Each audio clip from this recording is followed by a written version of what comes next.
My dad works in B2B marketing. He came by my school for career day and said he was a big ROAS man. Then he told everyone how much he loved calculating his return on ad spend. My friends still laugh at me to this day. Not everyone gets B2B, but with LinkedIn, you'll be able to reach people who do. Get a $100 credit on your next ad campaign. Go to linkedin.com/results to claim your credit. That's linkedin.com/results. Terms and conditions apply. LinkedIn, the place to be, to be. Ryan Reynolds here from Mint Mobile. With the price of just about everything going up during inflation, we thought we'd bring our prices down. So to help us, we brought in a reverse auctioneer, which is apparently a thing. Mint Mobile Unlimited Premium Wireless. How to get 30, 30, bit to get 30, bit to get 20, 20, 20, bit to get 20, 20, bit to get 15, 15, 15, 15, just $15 a month? Sold! Give it a try at mintmobile.com/switch. $45 upfront payment equivalent to $15 per month. New customers on first 3-month plan only. Taxes and fees extra. Speed slower above 40 gigabytes. See detail.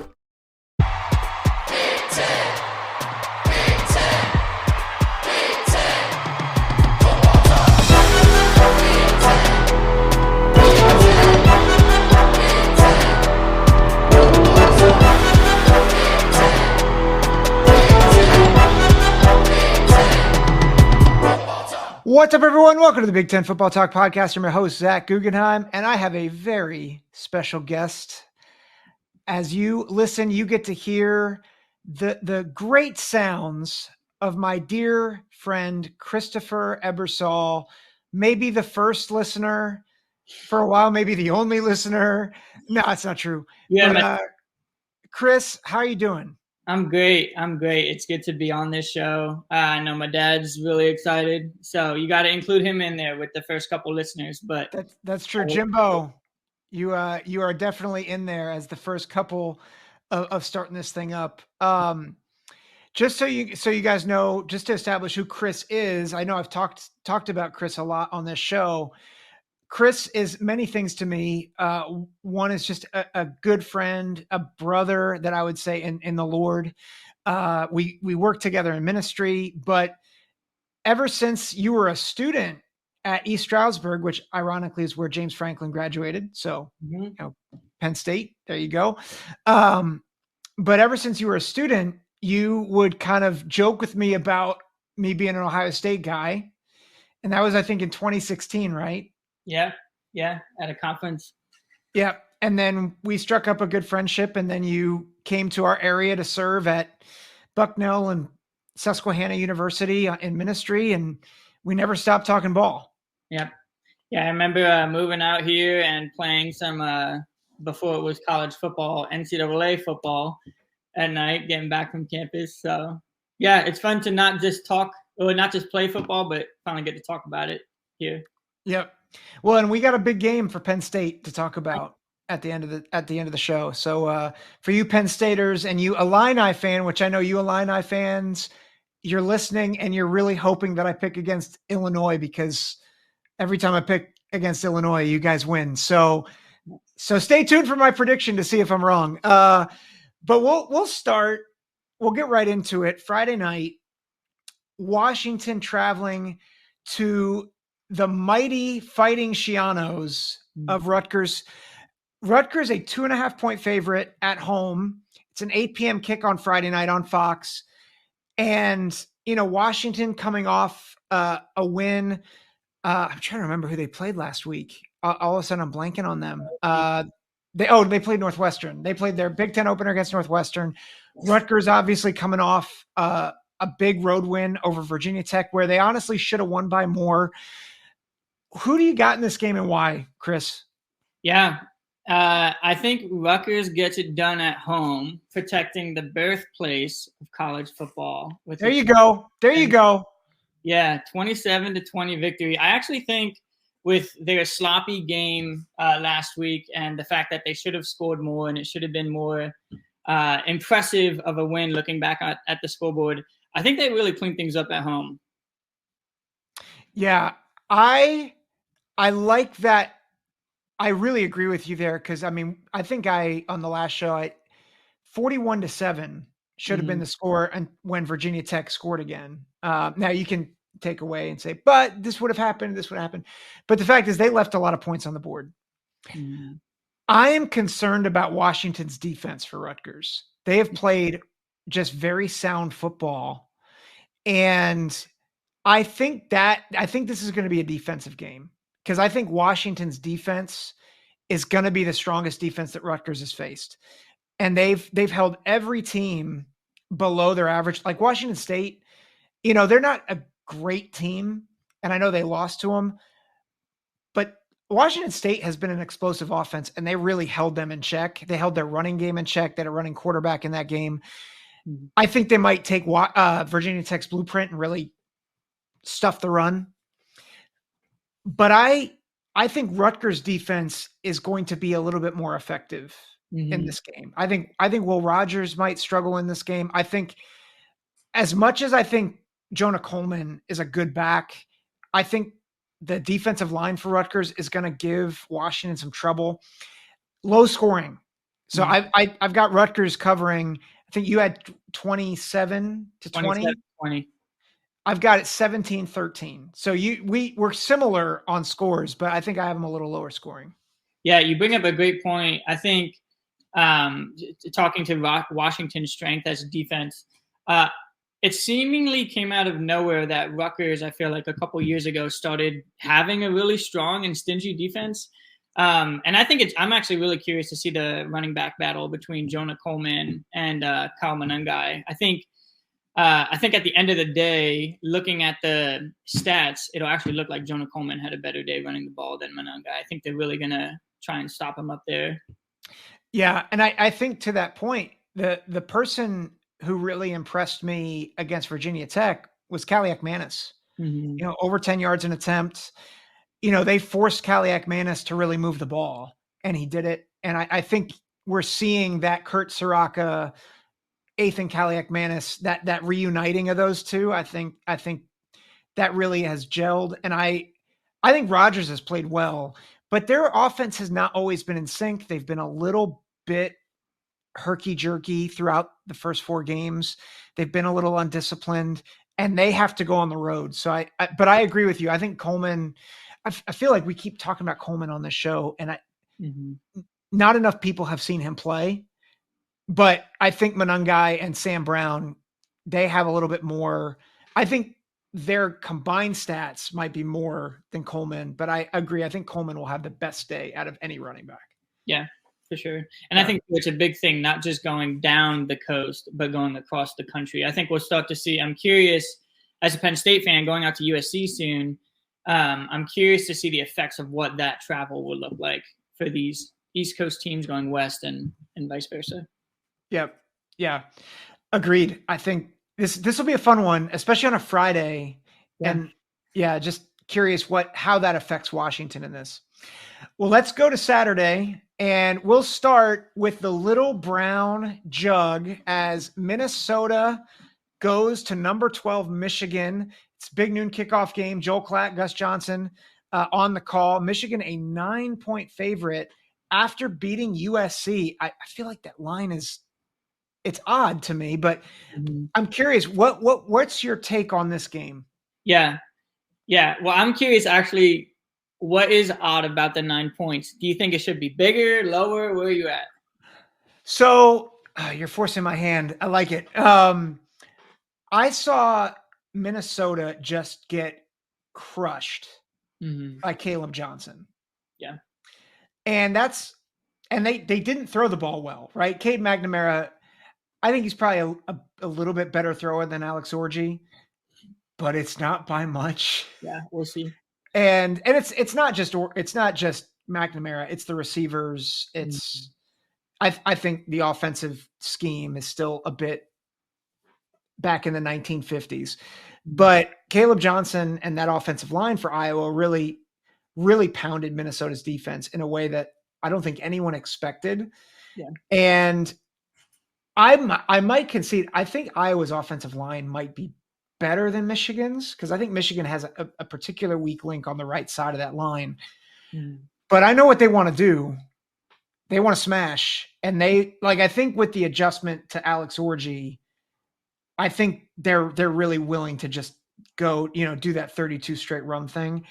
And I think if they give Khalil Mullings the rock, I like Michigan to pound on them, and I think the defense for Michigan.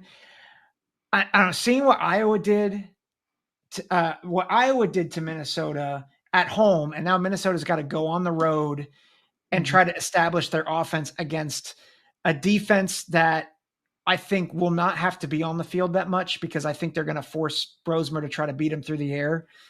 I think they're going to get stops. I don't think they're going to get super tired. So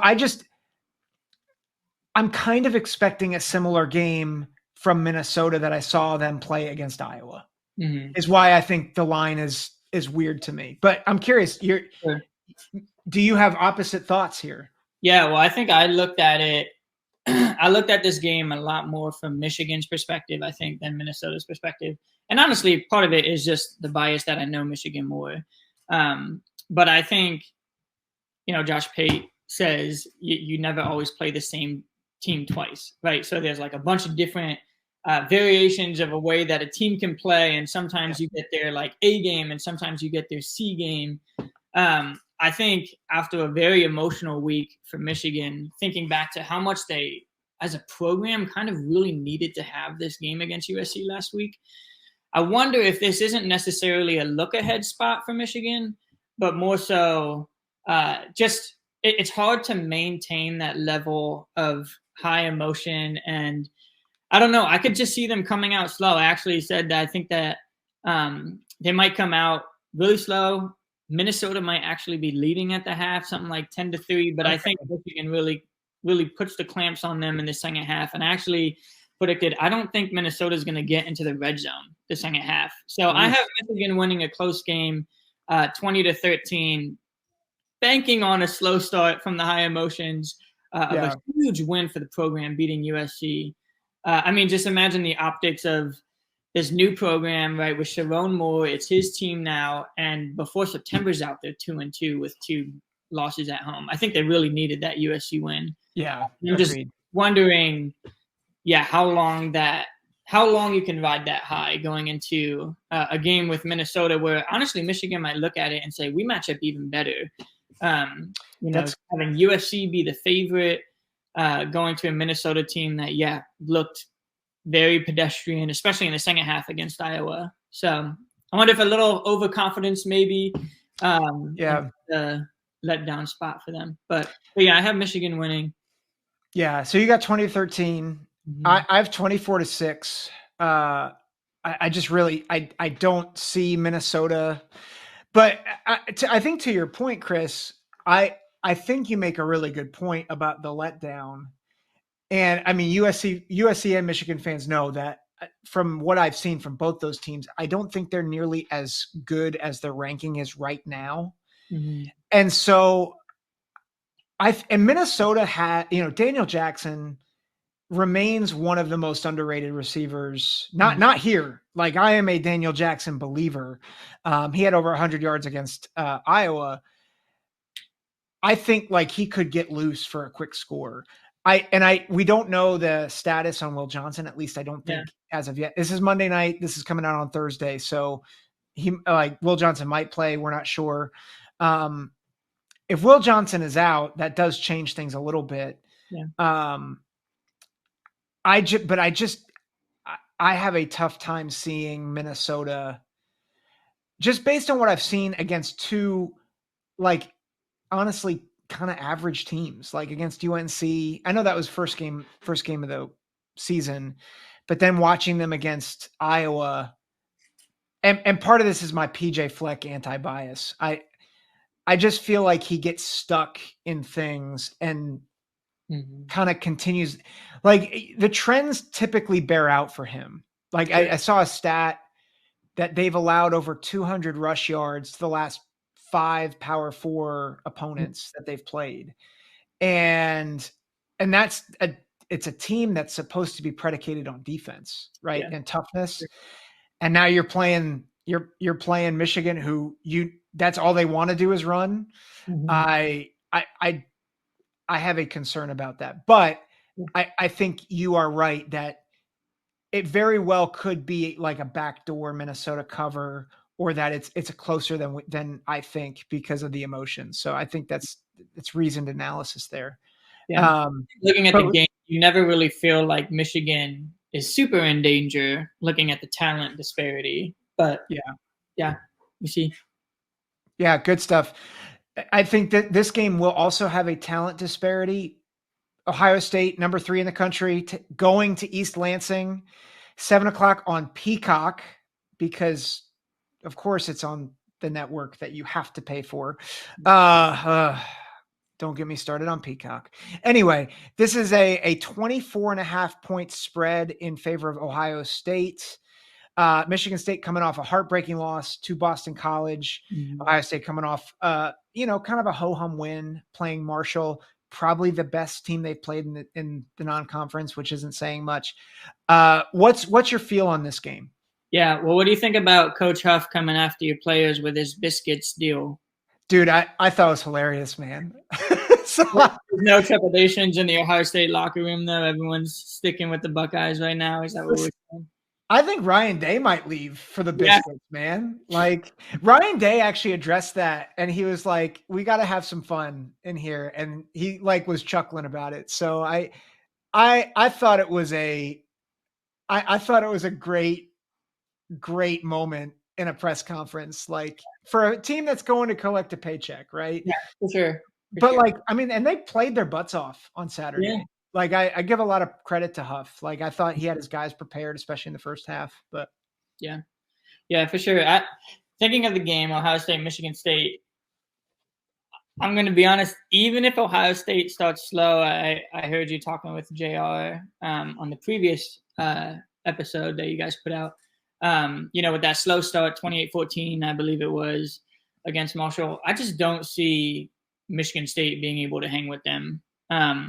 I think Aiden Childs is a phenomenal talent, but I think he plays a little bit too much hero ball. And I think in this game, we're just going to continue to see that pan out. So I think he has a couple great throws. I think there's more interceptions that get added to his stat sheet at the end of this game as well.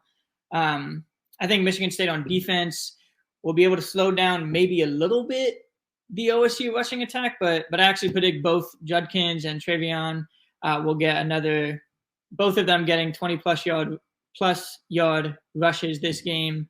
And Jeremiah Smith probably adds to his touchdown tally as well. So I have Ohio State winning fairly comfortably 41-13.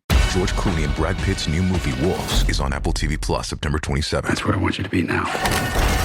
So if you want to see George Clooney and Brad Pitt, go to Apple TV Plus. You got to start the story there. Or if you want to see Brad Pitt and George Clooney, go to Apple TV Plus. I am enjoying the show. And if you want to see their new movie Wolves, you can't do it, I'm going to help you out. I can do it. So do it. Definitely go to Apple TV Plus. Admit it, it's cool. Okay, fine, it was very cool. Wolves, streaming September 27th on Apple TV Plus. Rated R. This episode is brought to you by Honda. When you test drive the all-new Prologue EV, there's a lot that can impress you about it. There's the class-leading passenger space, the clean, thoughtful design, and the intuitive technology. But out of everything, what you'll really love most is that it's a Honda. Visit honda.com/EV to see offers. Yeah, I have the exact same score. And I think it will be another slow start for Ohio State, because I think Michigan State is better in the trenches than people want to give credit for, including, like, I did not. Yeah. I was very, very down on them. And this is not we talked about Michigan State on the Big Ten huddle. We talked about Michigan State. Are they Nebraska? And I don't think that's a fair from a year ago. Sorry, Nebraska from a year ago. Like, are they just turnover prone? And there was a difference because yes, Michigan State's turnover prone, but the talent is different. Like, Jeff Sims was not, like, I guess if you stuck with him and developed him, maybe he could be something good. But like Aiden Childs, you see the talent. Yeah. Like, you really see the talent. And they have, like, Nick Marsh is a good freshman receiver. They have a decent backfield at Carter and Lynch Adams. But I think the fact that Childs is a bit turnover prone, and they're just young, and they are a couple notches below in terms of talent. Yeah. And I think we see something similar to what we see in the Marshall game, where I think the first quarter, Ohio State fans are like ready to tar and feather Ryan Day because that's how we are. And then in the second quarter, there's kind of like 2 or 3 straight scores, and this gets out of hand pretty quickly. And I think one of those scores will be a pick six. Like, Yeah. I think this might actually be a Caleb Downs game where he thinks he can get away with something, and Downs undercuts a route and takes it back for a touchdown. And I think people will feel like the offense is a little bit in second gear at times, but I think they get the job done. It's a 28-point win. They cover. And it'll be enough for some people to be like, yeah, Ohio State was dominant. And some people will be like, Ohio State stinks and Ryan Day should be fired. And it's, world goes around in Columbus. Yeah. I was going to say, as an Ohio State fan, what would you like to see out of Ohio State in this game? Murder is what I would like to see. No, I think I want to see Will Howard continue to progress, and I want to see them shut down the run game. Like, I think that's the thing that concerned me with Marshall was that they allowed, and third down conversion too. Like, they allowed drives to fester. They couldn't hold the running game, and that's where I think Aiden Childs can actually kill us a bit. Is that, like, he's got wheels and he could pick up third downs if he's able to see it. So, like, I that's where I'm like, I think this could be like 28, like it could be like 21-13 in the second quarter. And then Ohio State kind of puts it out of reach with another score, and then they adjust. But I think evolution of the passing game, run defense, and third down conversion rate on defense. Like, those are I think the 3 key things. Yeah. Do you know if you guys are going to be completely healthy? I think you were missing Tyleik Williams, right? Yeah, they said day to day. I would not be surprised if Day keeps him out, just because you now have Iowa and Oregon back to back. And as much as I make fun of Cade McNamara, I think the Iowa game is actually going to be tougher than people think, because I think Iowa is going to give Ohio State some fits, particularly with the linebackers for Ohio State. I think they're athletic, but Sonny Styles was taking some angles that you're like, why are you taking that angle? And I think if you're going to exploit Ohio State's defense, it's at that linebacker spot currently. Now, I think they can coach him up. I think Cody Simon is playing well, and Arvell Reese has been a key contributor that I think might get more playing time. But the other guy, like CJ Hicks and Sonny Styles, both have struggled a bit in defense. Hicks way more than Styles. I think Hicks is a good blitzer, but Styles were really relying on him to be a key guy at linebacker. And it was the first time he's really struggled. And so that makes me wonder if they were flat, but I do think that is, if you're going to attack any point of this defense, it's the linebackers. Yeah. So, yeah, I really like Nick Marsh. There was a point in his recruitment where I thought Penn State was going to swing him away. But it is good to see. He's having a really good, man. I feel like a lot of Big Ten freshman receivers are doing really good this year. But yeah, a lot of good there. Yeah. So we both got 41-13. Let me move us on. Speaking of really good receivers in the Big Ten, Indiana's got a lot of good receivers, and Maryland has a couple of really good receivers.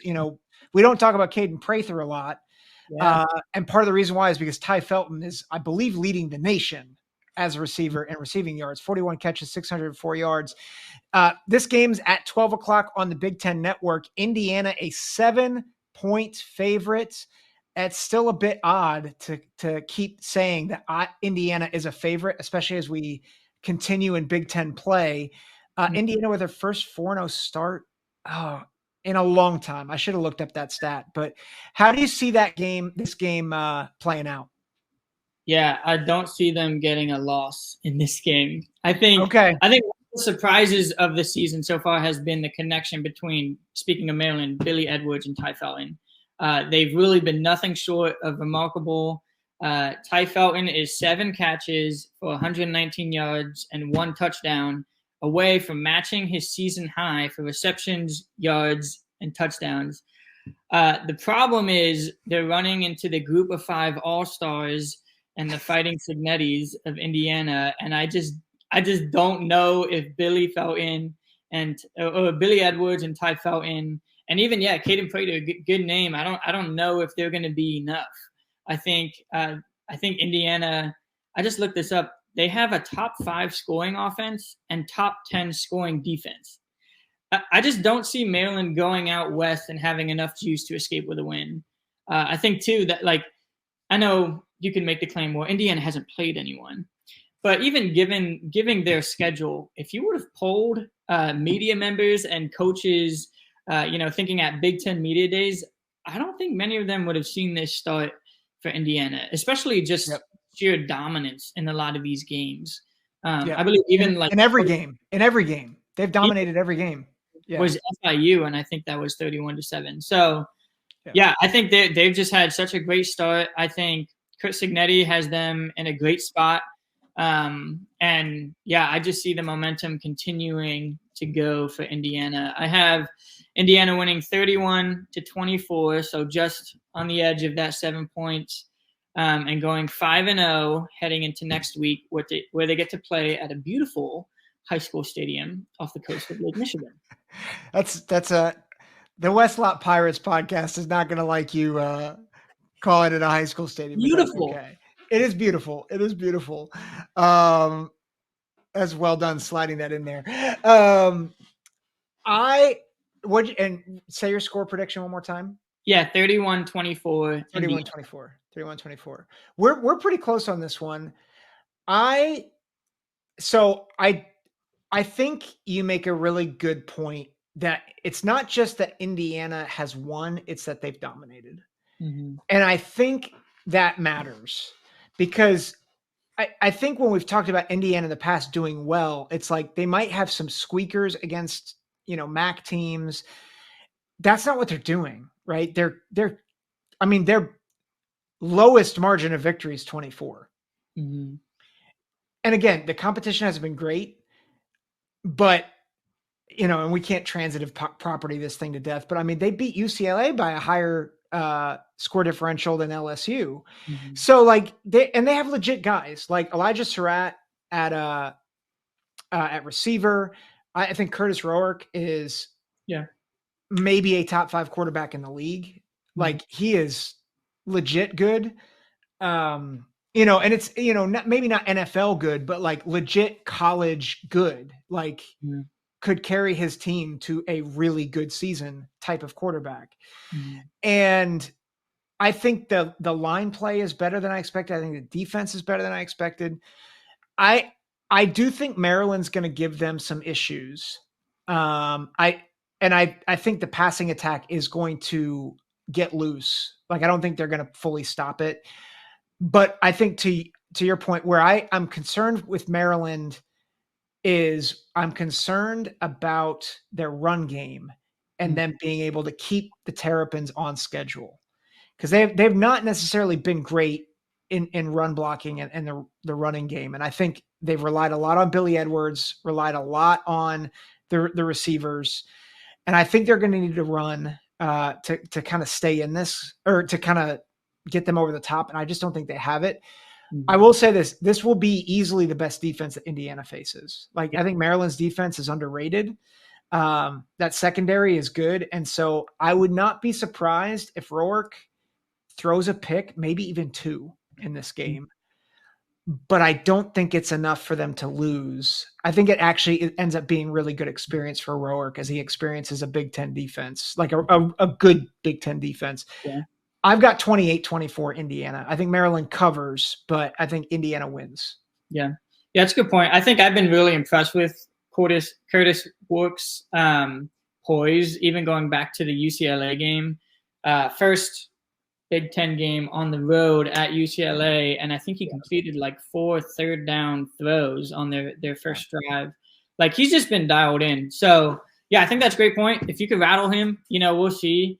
But Yeah, I definitely would agree. I think it's going to be a close game, definitely the closest of the year. And I think it's going to be a really good matchup. I'm really eager to see how this one plays out. Yeah. His poise, I think that's why he can throw. Like if he throws a pick or two, I think he'll be fine. Yeah. Like I think that I appreciate you bringing up that point about his poise, because I think that is his greatest asset that I noticed against UCLA. Wasn't fazed by travel, wasn't fazed by a near miss, wasn't fazed by a bad snap. He just went about his business. It's like, okay, let's keep going. So yeah, and we'll see how he looks when he faces some adversity potentially from a tough defense. But yep.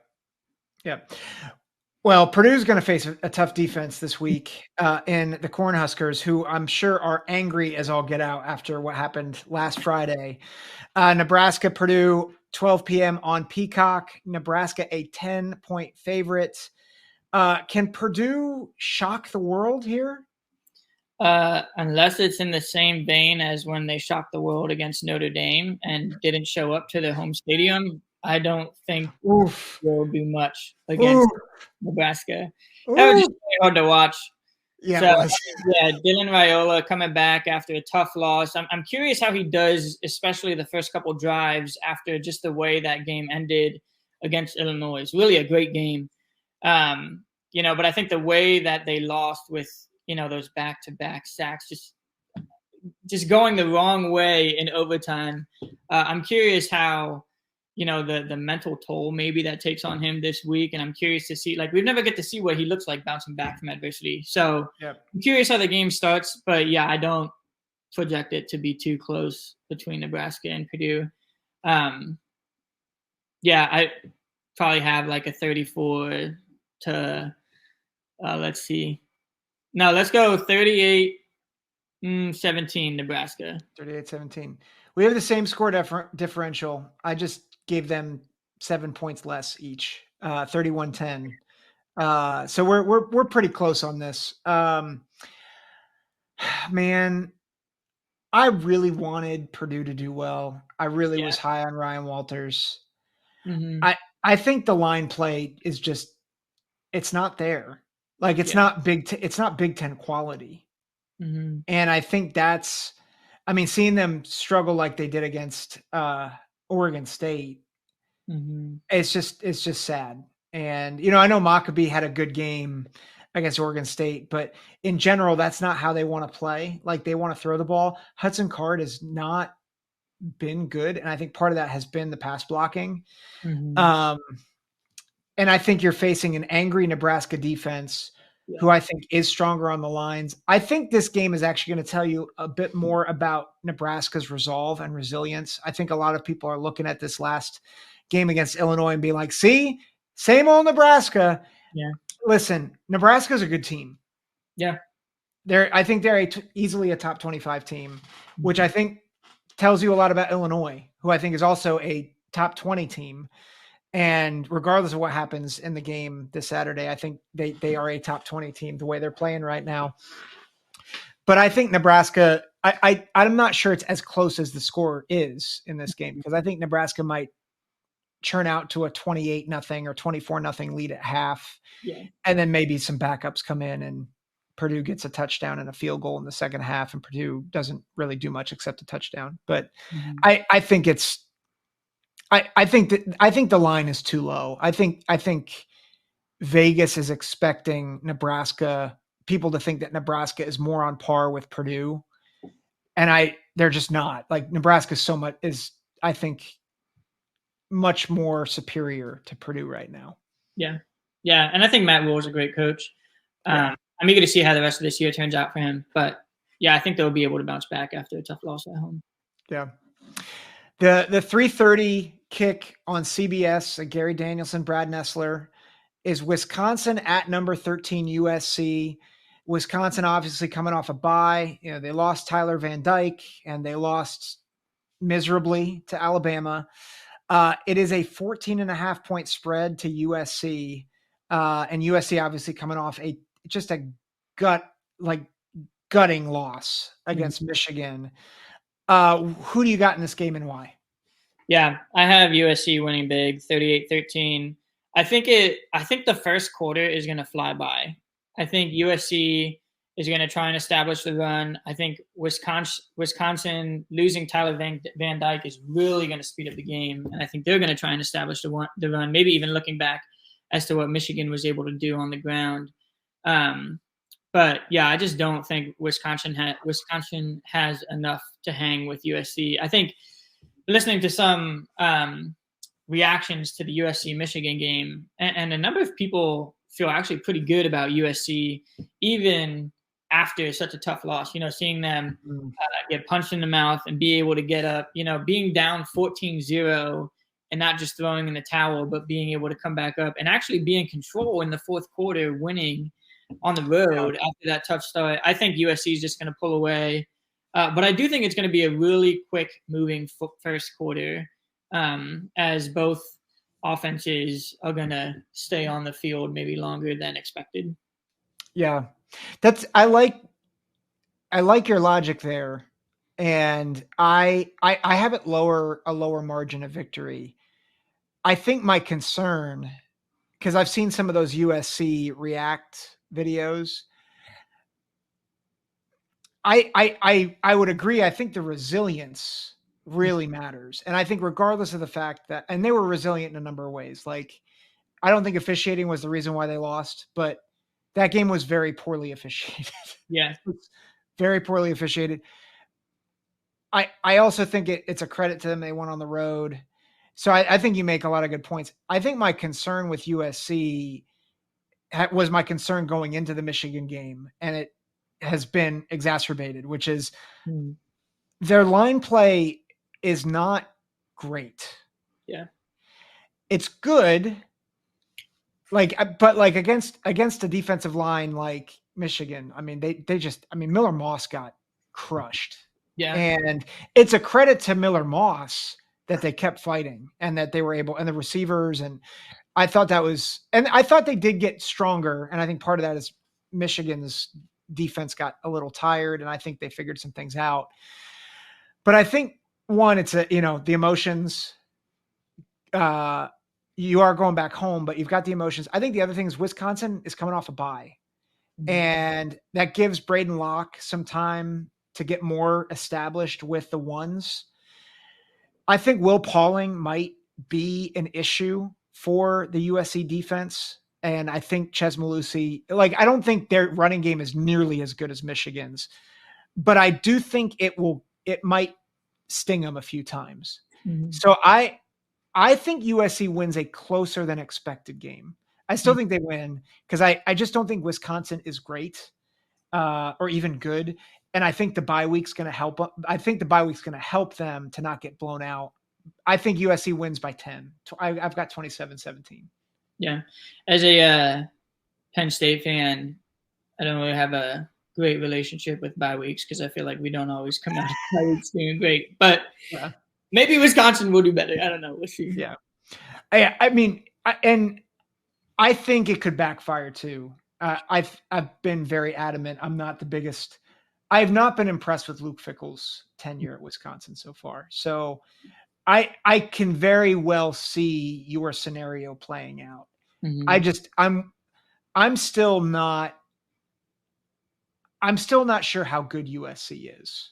Yeah. And that's not a discredit to anything that they've done so far. It's just, I'm just not sure. And I think Michigan is the same way. I'm like, I just don't know how good they are.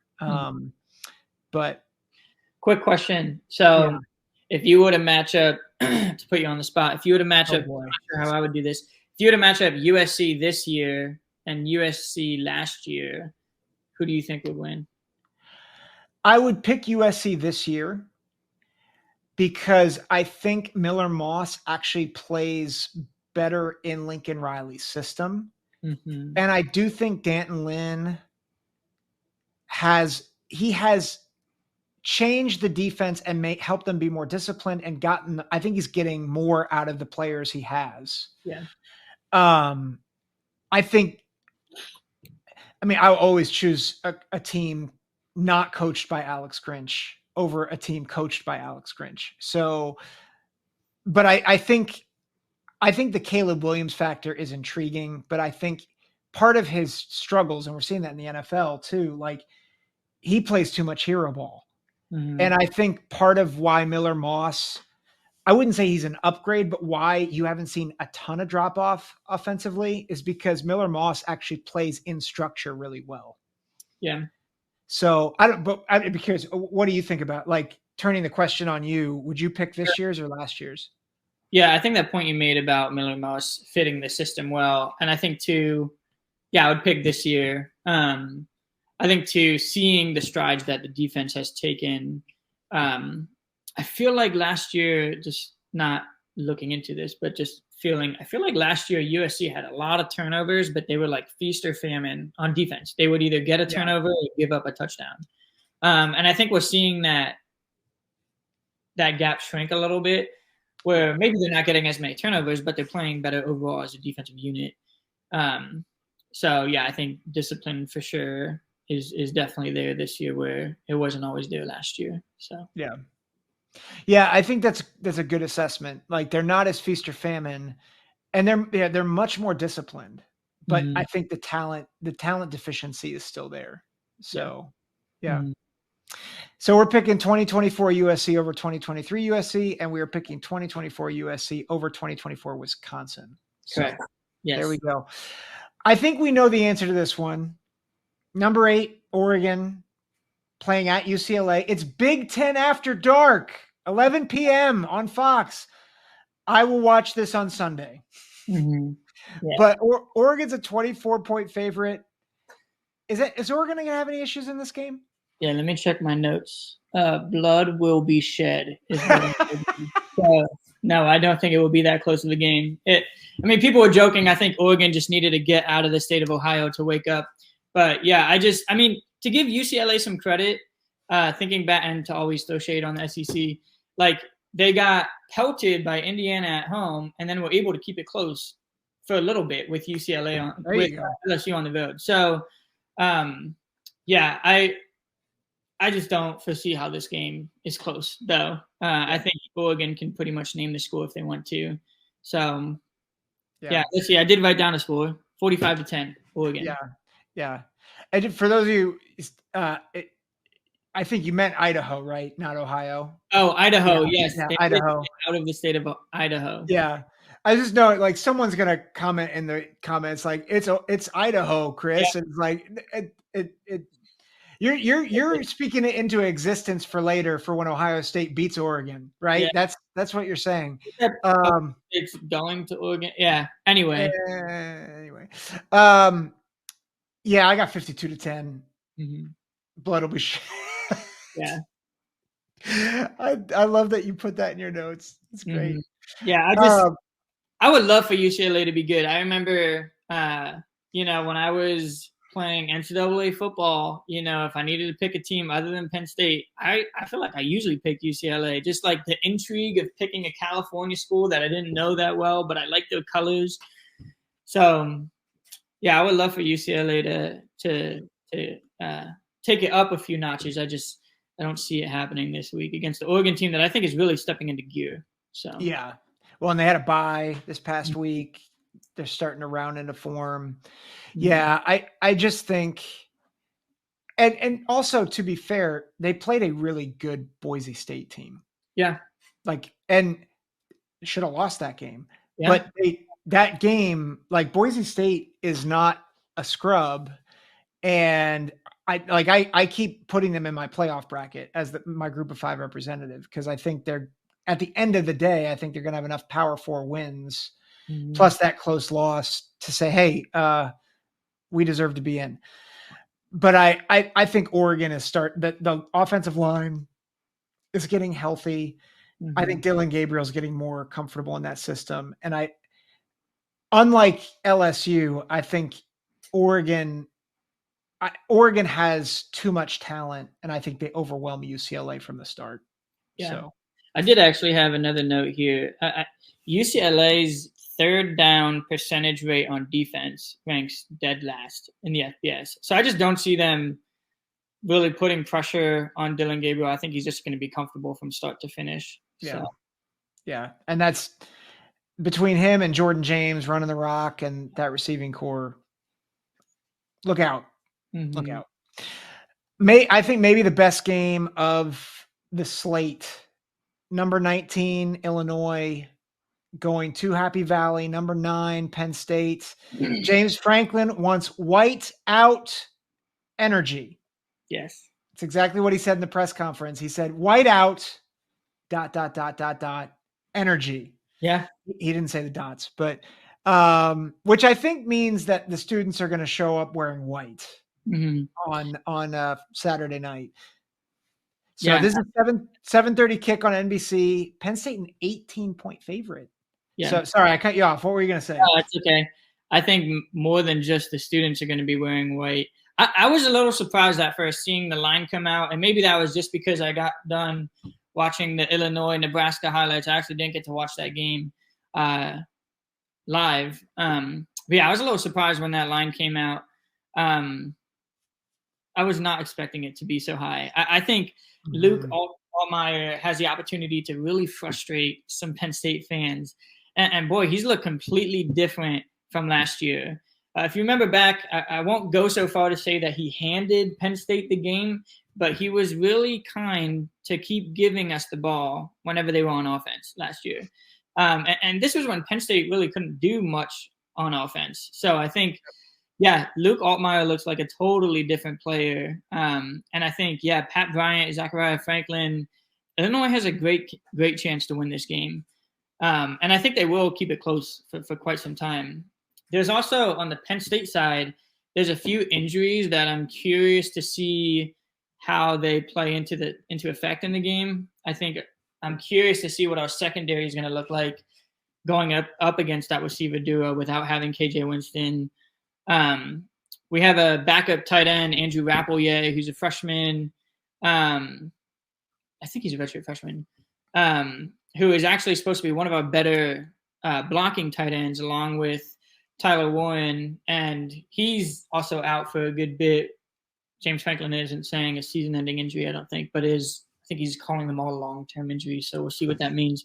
So I think especially if Penn State's receivers struggle to get open, I think without having – I don't know. Penn State's run game has looked really good. Their offense has looked great. The schemes are – like people are open running down the field, which is a great sight for a Penn State fan because we have not seen that.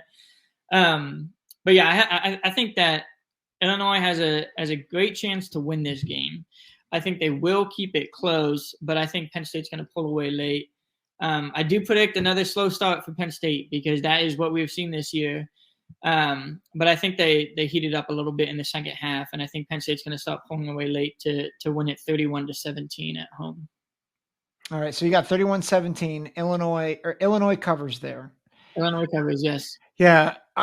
So I agree with everything that you said. And I think this is easily a fourth quarter game that I think Penn State puts out of reach, maybe with 3 minutes left in the game. Like that, I just think for the Penn State fans, if you're thinking that, well, Illinois is Illinois of the past, like Illinois has the personnel and the player, like not just the personnel, but the right players at the right positions to beat Penn State, even if Penn State plays their best game. Like if Illinois has the type of game, I shouldn't say if Penn State plays their best game. I think if Penn State plays a B+ game, Illinois can beat Penn State. Sure. Because I think I think the receivers have improved for Penn State, but that secondary for Illinois is nasty. I think Xavier Scott might be one of the best corners in the country. You know, they've had at least three different secondary guys have picks in that secondary. Frustrated Raiola, although Raiola had a decent game against them, but I mean, certainly frustrated Raiola a bit against Nebraska. I think the other thing that you have to realize too is that while I think Penn State's secondary is good, they have key losses in that secondary. This receiving duo of Zachariah Franklin and Pat Bryant is legit. And throw in their tight end as well, who had a good game against Nebraska. This is going to be a formidable passing attack. And Altmaier, he can scramble. He can buy time in the pocket. I think Illinois' offensive line and their pass blocking in particular has really improved. So they're keeping him clean. So like, this is a game where I agree with you. I think Penn State fans are going to be frustrated for a lot of this game. And I think Altmaier has the talent, and I think that has matured enough where I think he can pull off the upset. What I saw on Saturday, though, and I know it was Kent State, I know it's cupcakes, man. Penn State might very well be like the number 2 team in the Big Ten, like jockeying with Oregon. And I don't think they're that far away from Ohio State. That D line, and like as good as I just talked about Illinois' offensive line, Denai Dennis Sutton, Abdul Carter, Zane Durant, like those boys can play. And I mean, they knocked out the quarterback in the second play of the game. And I don't want to laugh about injury, but it was just like, oh my gosh, like that's what you're bringing. Okay. The linebackers, Tony Rojas, like them boys, they fly to the ball. The secondary, they've got depth, so even though Winston's out, like they've got depth at the safety position, they got depth at the corner position. They have, and they've always been good there. Like, I mean, they've just churned it out. And then I think the other thing that I'm not convinced that the receiving room is elite or even great, but I think it's good enough, especially with Andy Kotelnicki pulling the strings. So I think it's 24-20 late. I think Penn State gets a defensive stand, and then Drew Aller leads a drive that puts it out of reach with about 3 minutes left. I got 31-20. So we're I think you had 31-17. I have 31-20. Yeah. So yeah, for sure. I think this is another game where at the end, as Penn State fans, you're really, really thankful for Andy Kotelnicki, especially looking back in the last couple of years. So yep. Yeah. He's a good one. He's a really good one. Well, Chris, we did it. Yeah. You participated in your first ever Big Ten Football Talk podcast. You think you'll do another one? We'll see. It's been fun. I've enjoyed being on here talking shop with you. So maybe I'll get an invite back. Maybe not. We'll see where it goes from here. Yeah, I think I know the guy who controls the invite, so I'll talk to him and see what we can do. I'll have my people talk to your people, and we'll figure it out. Sounds good. We'll do lunch. Well, for those of you listening, definitely, Chris, do you have social media or anywhere people can find you?